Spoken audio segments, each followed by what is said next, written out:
Well, fighting fires is one of the hardest and most life-threatening jobs that you can have. But how about right before you become a firefighter, you have to skydive in from just around 3,000 feet above the ground? Well, that's the exact job description of a smoke jumper, and I got to catch up with one of them to talk about it. Meet the Boise Smokejumpers.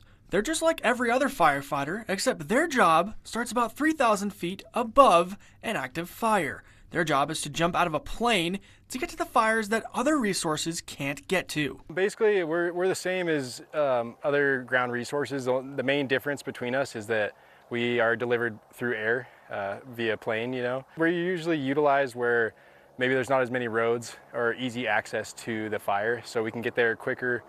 We suit up within around 10 minutes, or we'll suit up and on the plane and flying by within 10 minutes or so. And yes, as much as it seems like he's accustomed to the job, being over an active fire and jumping out of a plane to get to it still makes him a little nervous. I feel like some people have told me, oh, go away a little bit, but every time I get in there, it's not so much adrenaline, I just kind of get a little butterfly, like, oh, what's this gonna look like? The most calming time of all this is apparently when Mason has his feet dangling out of the door of the plane. It's pretty crazy, but I feel like that's kind of the most calming time almost, like all the excitement leading up to, like we saw the fire, how many people are going to jump it, and then, when the spotter, who is the spotter is the person judging the distance on the ground and telling us when to jump.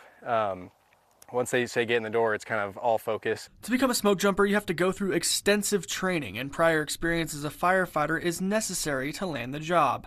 It took Mason 3 years as a hotshot firefighter and 1 year on an engine before he got the job. You also need to be able to carry a lot of weight because everything they have is what they can carry. It's around like 80 pounds.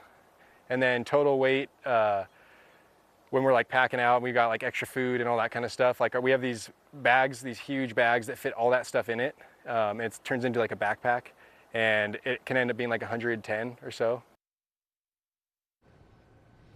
And some of the smoke jumpers, like Mason, had never jumped out of a plane before joining the smoke jumpers, but that quickly changed. He said after his first year with the Boise Smoke Jumpers, he had 53 jumps under his belt, and that number continues to grow.